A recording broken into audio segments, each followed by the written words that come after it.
Hello and welcome to Integral Centering, where we explore wholeness and transformation for every stage of life. With me again today is Ron Pevny.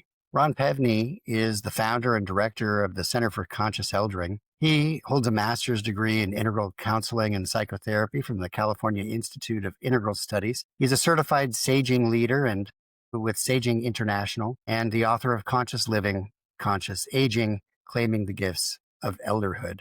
Ron, thank you so much for coming back to talk with me today. Well, I'm glad you invited me back, Robert. I look forward to the conversation. I really do as well, because I found myself thinking quite a bit about the closing notes of our last conversation when you mentioned how this moment that we are all in and experiencing together is unique. And now more than ever, conscious elders are needed in our society and have an important role to play in our society. And I would love to pick up right where we left off there, because clearly there is a top of mind issue for many people. The level of division in our society right now, it's a different world now. What is this moment to you, and what is the role that elders can play to help us navigate it? Well, I think this is really a pivotal moment. We certainly don't need to recite the list of threats to the well-being of humanity and the planet that many of us feel we're facing right now. And one heck of a lot of people who have been on the path of growth are really feeling themselves very often, Robert, thrown off center. Like we kind of felt we lived in at least a somewhat of a predictable world and we could do our growth work. And, we kind of understood that, it's always a challenge, but, it was something where we can slowly but surely move forward and evolve ourselves and make a difference in the world. And in the last year or so, many of us are realizing that the world that we thought we were living in doesn't seem to be the world that we're living in now. And, we are faced with, every day we're bombarded with fear-inducing, anger-producing evidence of an old world that seems to be falling apart. And a whole lot of us don't know how to respond to all of that. And that's why I think that what we're going to be talking about today, the role of the conscious elder, is really so important at this particular time.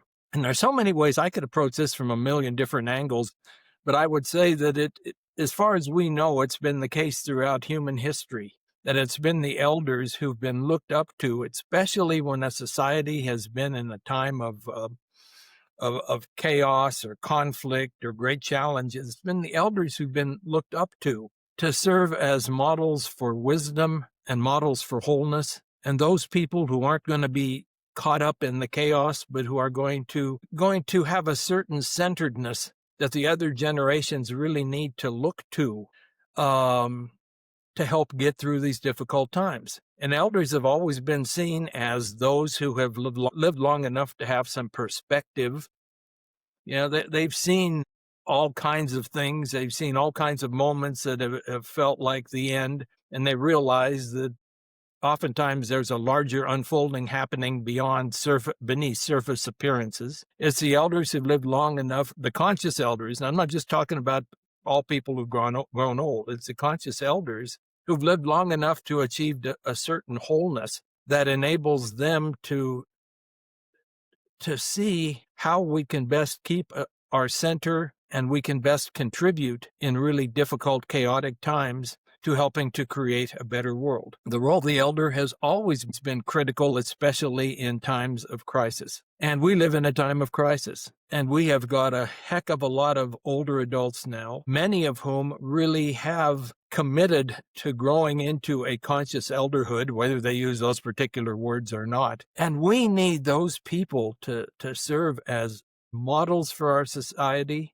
to serve as reminders to the policymakers and to the rest of our fellow citizens that we have a responsibility to look toward the future and to leave a decent, livable world for our descendants, that we have a responsibility for that. And it's always been the elders whose role it was to remind their society that, hey, we have a responsibility to the generations to come.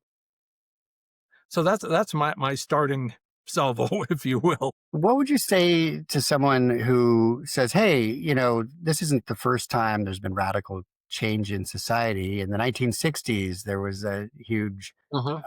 kind of revolution in American and Western society. And that time it was led by the youth. How is this moment different? Well, I think one big difference, and this is on a lot of young people's minds, back in the 60s, any talk about global warming or climate change was, almost hypothetical. It was somewhere off in the distance. Yeah, it's a reality, but it wasn't in the forefront of our consciousness now. Now, a lot of young people are really, really afraid, as I think we all ought to be, that we are living in a time of existential crisis, just in terms of the planet and the climate that we all depend on for our very survival being at stake. And so that ups the ante a whole lot. It's not just about some political upheaval, it's about a whole larger context. And within that context, I think many of us are realizing, and maybe a lot of young people are realizing, that this isn't happening just because of a bunch of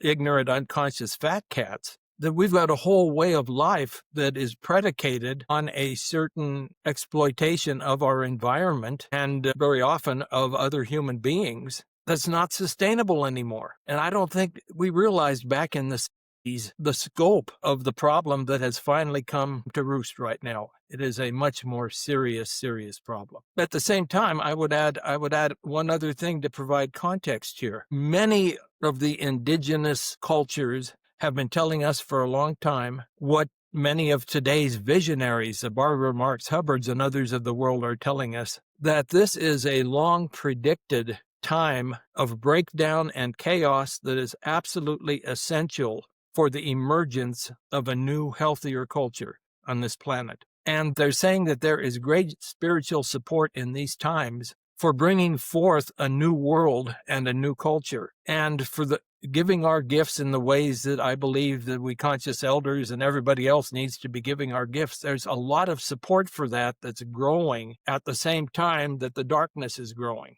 And so it's not like we are screwed. It's like we are at a pivotal point where this can go either way, but there's a lot of support for transformation. But we need to step forward and we need to act, because we are the agents of that transformation if it's going to happen.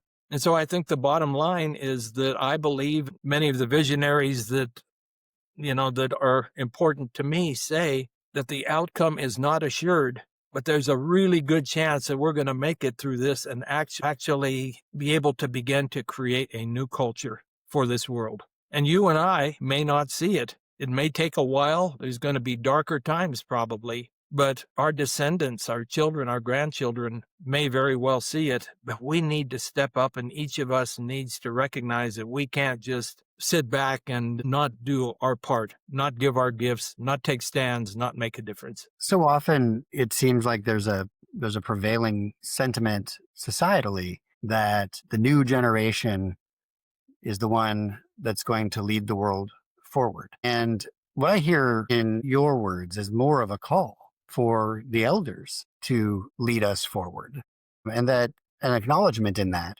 has always been, in large measure, the role of elders, especially in traditional societies. Yeah, and I think, Robert, that the elders are the wisdom keepers, always have been. I think that's what we can be now. We're the wisdom keepers, but we don't have the energy that we had when we were younger. We don't have that same kind of fire and passionate energy that younger people have. We can provide the guidance and the wisdom, and we can take stands and we can give our gifts, but it has to be working hand in hand with the younger generations, many of whom are full of idealism and full of energy, but haven't lived long enough to know how to channel that, how to ground it, which battles to fight, how to effectively carry these ideals forward. And our role as elders is to be the mentors who help them to see that, and to serve as the models that show them for what it's like to be passionately committed, and to be doing our best,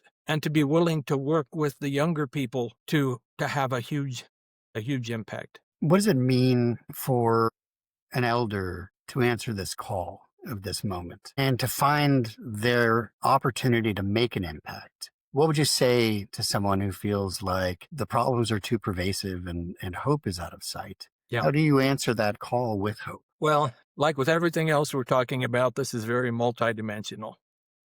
And here's some of the dimensions that I see. One thing we absolutely need to do is to make sure that we do the best we can to educate ourselves to some of the positive life supporting things that are happening.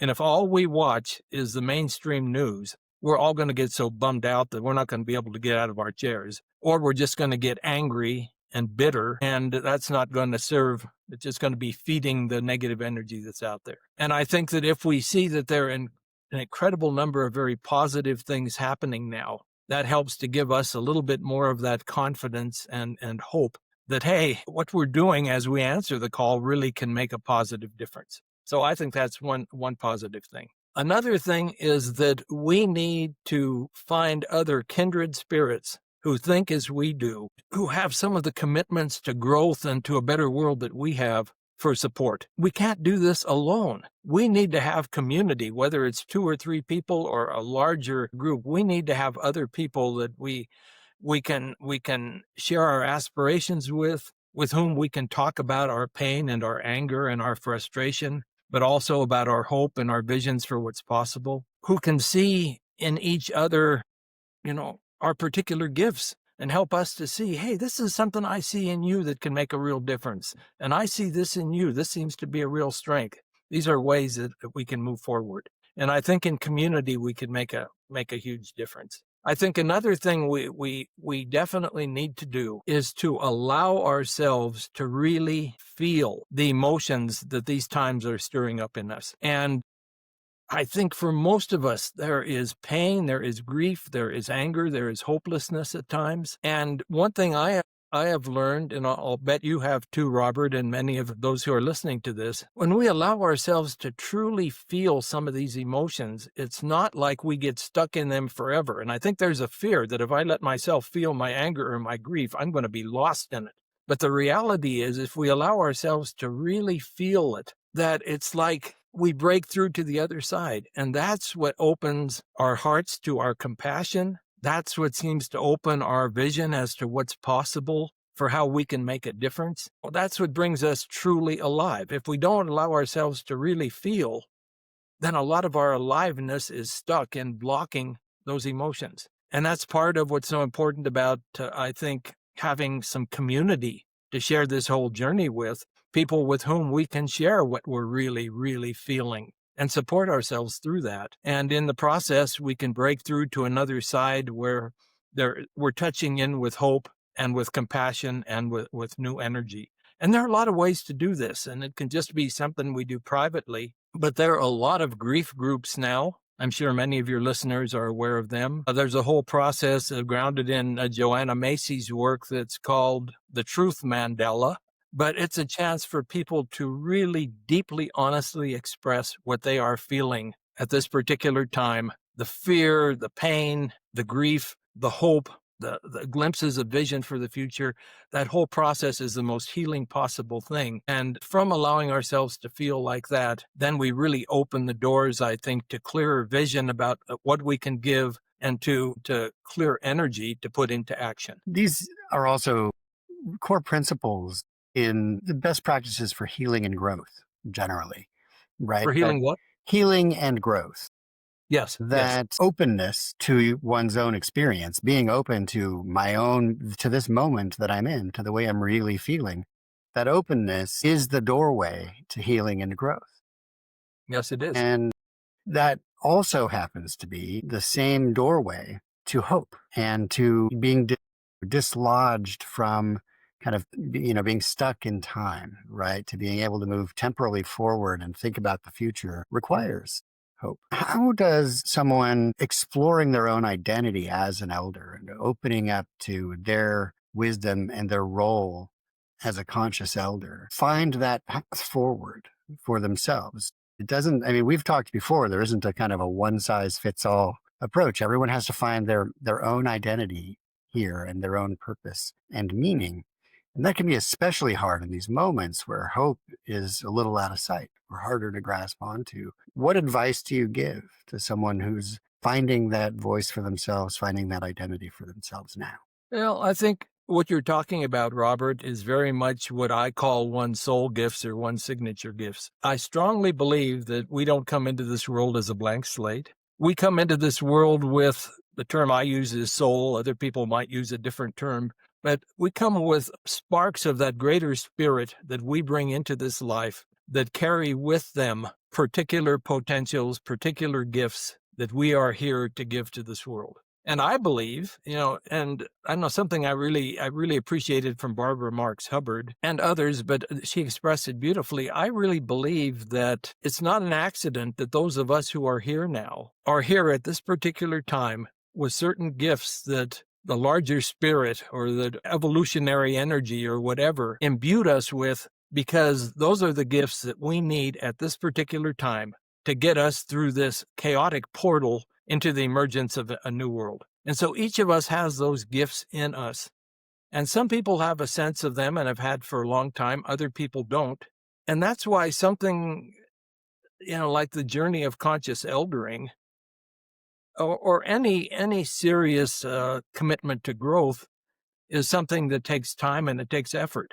And I can't tell your listeners right now, do this and this and this, and all of a sudden you're going to know your purpose. It takes some work to do it. It takes commitment. I could say I could give a few pointers if I might. One of those pointers is that one of the best possible ways to know what your gifts are, your real true soul gifts, is to take a look through your life and to think about those times when you felt most truly alive. To think about the kind of work you were doing at times when you felt most truly alive. And I think we all know what truly alive means. It doesn't mean when you were just feeling a momentary high or a buzz or, kind of a whole body and mind and soul aliveness. And I think we've all had some of that. And and that's one of the real opportunities of the life review work that is so much a part of conscious eldering. When you look back and think, well, these are things I was doing when I felt most alive. It was this kind of work I was doing that helped me feel most alive. Then we can look and see, okay, what was it about that made me feel most alive? What talents was I expressing? What qualities of myself was I somehow having a chance to bring forth that helped me to feel so alive? And when we look at that, we begin to get some clues as to what some of these soul qualities are that we carry with us. And then we could begin to look at, okay, at this point in our lives, we may be retired, maybe not, but at this point in our lives, what are some ways that we might be able to express those particular qualities so that what we're giving to the world now is coming from our aliveness and it's bringing our particular gifts to the world? And there's a quote, and I don't remember if I shared it last time we talked or not, but I think it's worth sharing again, from Howard Thurman, the great theologian, mentor of Martin Luther King Jr. He said, "Don't ask what the world needs. Ask what brings you alive and go do it, because what the world most needs is people who have come alive." And the one other thing I would suggest that one can do is ask people who've known you for a long time. Hey, you've known me. What are those qualities that you feel that I bring to the world that most stand out? What do you think my particular gifts are? Do you have any ideas that maybe I haven't thought of about how I can use those particular gifts to make some kind of a difference now? And that kind of an exploration can really help us to begin to get more in touch with what our particular gifts are. I love the humility that implies also, right? Because often our most open moments, the moments that can really lead us forward to growth, are those moments of openness and humility. And there is a humility in seeking the perspective of someone else, someone we trust, someone we love, to help us to find our own path forward. Growth is sometimes forward, sometimes backward. But when we're striving for forward growth and that sense of hope, I love that advice. I think that, there's a role for humility and gratitude and surrender. Yes. And how does one strike that balance in these tough times when people are holding on to hope, to retain that openness and humility and that sense of surrender to the moment without losing their sense of agency to drive the moment forward? Hmm. No, I think that's a really important question. A couple things that come to mind as I reflect on what you just asked. One is that I think that if we're going to respond to the call of these times, and this is building on, I think, the last question and my response, we're going to have to work to cultivate a mindset. If we're not already there, we're going to have to cultivate it. That as elders, our major commitment, our biggest commitment is each day to somehow grow and to somehow serve. And doesn't mean that's all we do. Doesn't mean we become martyrs or something. But it means more than just our pleasure and our enjoyment and our security. How can I have these precious years of my life be very strongly dedicated to my growth and to service? And when you have that dedication, then it's a lot easier to be looking for ways we can be of service and for looking for ways that our particular gifts, as we become aware of them, can somehow be given out in the world. And so I think in many ways, purpose is not so much a noun as it is a verb. It's a commitment to a way of living, a direction that we feel it's important for our lives to take. And then we look for the particular way, particulars of that direction. And the other thing I'd like to say is that you've used the word hope a few times. And I really think, Robert, that in these difficult, chaotic times we're in, we need to get beyond equating the word hope with optimism. Mm. Because there are a lot of days when it can be damn hard to feel any optimism. But I really, really love the idea, and I don't remember who said this, but it really has stuck with me ever since I heard it a few months ago, that hope is the firm belief that what we do is important and right to do, even when we only see a lack of apparent results. It's a belief and a trust that we have agency and that what we do, even in our own small way, is worth doing and makes a difference, even if we can't see results right now. And results might be a long way in the future. If we're going to have the real kind of an end of an old world that has so often been prophesied, a lot of things that we used to take for granted may have to be let go, and it may take a whole while before a new culture, new ways of being emerge. I'll tell you how it is for me. The way I see it, Robert, is that my integrity as a human being very much depends upon me giving the gifts that I'm aware that I've been given and that I can give to the world, making the difference I can make, regardless of the outcome. And when I go to my grave, whenever that is, and whatever the world looks like, I want to go knowing that, hey, as a human being, I gave my best for now, for my growth, for the current times, and maybe more than anything else, for my children and their grandchildren. And so that's a whole new way of viewing hope, I think. It's like a deep, deep trust that informs action and informs giving our gifts. And it involves a small amount of faith as well, right? Or a big amount. Yeah. It's the essence of planting the seed of the tree whose shade you will never see. And you've often talked about eldering as a spiritual journey, not just a developmental one. Yes. How do you see the spiritual dimension informing this particular time that we're all in, especially when there's so much division in the world around religion and spirituality, Mm-hmm. and it's so often used as a wedge rather than as a unifying force? Yeah. Well, to me, Robert, true spirituality is a grounded spirituality. And it's not an abstract, ethereal attempting to get in touch with higher states of consciousness for their own sake. It's attempting to open ourselves to expanded awareness, to grow toward becoming more whole so that we can embody that here on this precious planet we live on with the other human beings that we live with and who are going to be living here. It's got to be deeply, deeply embodied. But I think that whether it's our own, in our own personal lives, the personal crises we go through when we go through big transitions, even the transition into elderhood is a big transition just by its very nature, leaving behind a whole identity as a midlife adult. When we go through big transitions, we have the opportunity at that time more than any other time to get in touch with the spiritual dimension of ourselves, because our old egos are somewhat cracked open and spirit's able to shine through. And so that's the source of our deepest resilience. That's the source of our vision for how we can best serve as we're moving forward. It's the source of, I think, of our deepest compassion for ourselves, our fellow humans, and for the world. The more we're able to truly get in touch with the spiritual dimension, we're able to see that there is something happening that is at a much deeper level in us and in the world than what we can see just with the eyes of our personalities and our egos. We can see larger forces at play. And every now and then get a sense of that, hey, you know, my journey of growth is part of something much bigger. The stuff these mystics are saying isn't just a bunch of fantasy. When we're really in touch with our spiritual selves, we can begin to feel that, yeah, there is some real truth in that. There is some evolutionary or transformative impulse that's trying to emerge in this world, and we have a role to play in that. And I think that's really hard to do if we are totally identified with just our personality and ego selves. But the more we can use true spirituality to open us to that larger understanding, then it's a whole different world for us and for what we can give. I find myself wondering, just reflecting on our conversation about hope.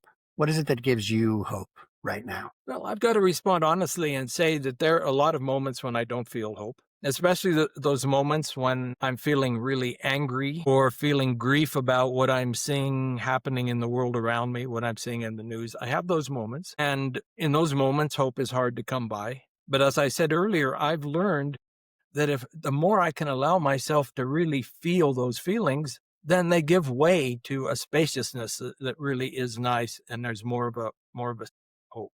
I am consciously doing my best to pay attention to what I can learn about the idealism that a lot of young people are carrying these days, to pay attention to some of the incredibly positive developments that are happening. I mean, my God, if we really pay attention to it, there are a lot of reasons to believe that we can save this planet and save our ecosystems and everything. There's so many things going on we don't know about. And so I think that so much, I think of our experience of ourselves and the energies that we put out into the world, our commitment to believing that there is more than we can see right now, to trusting that something bigger is trying to unfold right now, to trusting that we're an agent for that. And it depends so much, that trust and that sense of spiritual connection depends so much upon what we feed ourselves. And if we're feeding ourselves constant images of negativity, constant images of fear, constant images of anger, I mean, that lowers our some people use the term our frequency. It lowers our vibration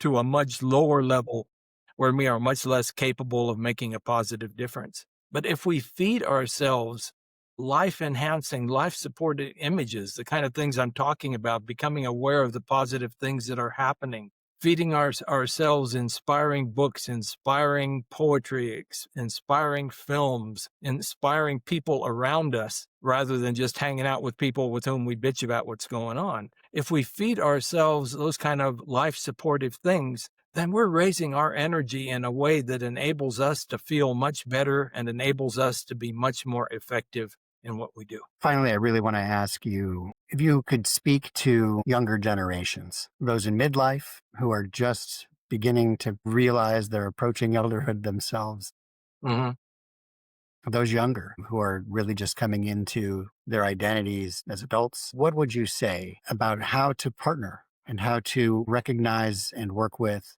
the elders in their lives and their communities to forge a path forward? Oh, that's a beautiful question. I would tell them, Robert, to recognize and to acknowledge that there is a big gap between the generations, and to recognize that a lot of what they have been raised with has been ageist attitudes that really do serve to create this gap between the younger people and their elders. So to acknowledge that that's a reality, and to acknowledge that elders are equally responsible for this gap in many ways, partly by many older adults do not in any way try to model the best of what elderhood can be, and they're just over there living for themselves as if they were 20-year-olds until they're 80. And they're not showing younger people that, hey, we as elders have something meaningful to offer you. And we acknowledge that you youngers have something meaningful to offer us. And we need to work together on all kinds of things. We need to work together on social action projects. If we feel called to go to No Kings rallies, how about considering maybe doing this together sometime instead of just being with our own peer groups? How about spending time getting to know each other, find out about our lives? And me as a younger person, how about me making a commitment to trying to bridge this gap, even though it might feel awkward at first, to find some of those older adults in my life that I think can maybe be true mentors and elders for me, and to learn about them and to let them know I'm interested. And for the elders to let the younger people know, hey, I don't have all the answers. And you're the ones who are going to have to change this world. I've got some wisdom. Here's some of what I've learned. How about if we share with each other, and together we can make a real positive difference? That'd I'd be say keep the faith. And I would remind them of what you said earlier on in this conversation, that our society, our country, our world have made it through some incredibly difficult, seemingly impossible times of crisis. We've been able to in the past. And keep the faith that we can do that again. And we've got the wisdom here, and we've got the spiritual support, and we've got lots of energy, that there is real hope for the future. Keep the faith, and don't give up. Don't give in to hopelessness, or don't give in to resignation. Keep the faith. Ron, thank you so much for spending this time with me today. I hope that I'll have an opportunity to connect with you again soon and explore more dimensions of conscious eldering. Uh, Ron Pevny, again, is the author of Conscious Living, Conscious Aging, Claiming the Gifts of Elderhood, which is a fantastic read. I highly recommend. And Ron, we hope to see you again soon. Thank you. Thank you, Robert. I've really enjoyed talking with you. Be well.